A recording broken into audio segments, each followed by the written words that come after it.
మీరే తీయండి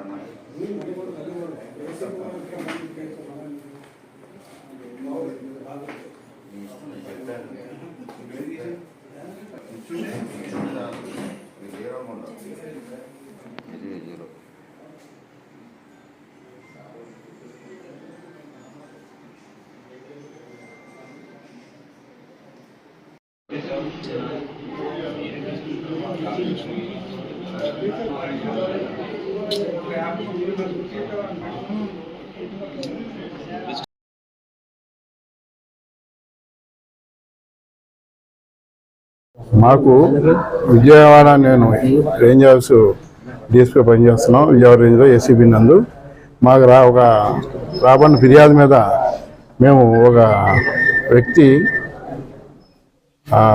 రవీంద్రనాథ్ అనే వ్యక్తి కలప డిపోకి రెన్యూవల్ నిమిత్తం వారికి అప్లికేషన్ చేసుకున్నారు మొన్న డిసెంబర్లో. సోఫార్ ఇప్పుడు దాకా కూడా ఇవ్వలేదు. ఏమని అడిగితే అతను డిప్యూటీ ఫారెస్ట్ రేంజర్ గారు మంచి డిమాండ్ అడిగారు. దాని మీద ఏమో అతను ఇవ్వడానికి ఇష్టం లేదు దీనికి ఫిర్యాదుకి. అందుకన్నప్పుడు మమ్మల్ని ఏసీబీ అధికారిని మమ్మల్ని అప్రోచ్ అయ్యాడు. అప్రోచ్ అయితే ఆ డిమాండ్ అన్నీ కూడా చేశాడు. దాని మీద ఏంటంటే అతనికి ఫస్ట్ 18,000 రూపాయలు డిమాండ్ అడిగితే ఈరోజు రెడ్ హ్యాండెడ్గా ఆ డిప్యూటీ రేంజర్ గారు ఇక్కడ ఆఫీసులో దొరికారు. ఆ 18,000 ఆయన దగ్గర నుంచి రికవరీ చేయడం జరిగింది.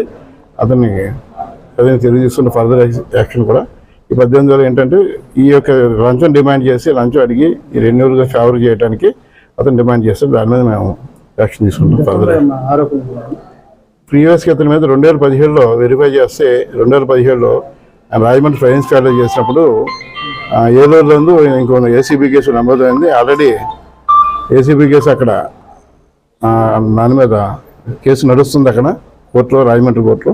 దాంట్లో ఆల్రెడీ ముందు ప్రీవియస్గా కూడా ఇన్వాల్వ్ అయి ఉన్నాడు ఆయన.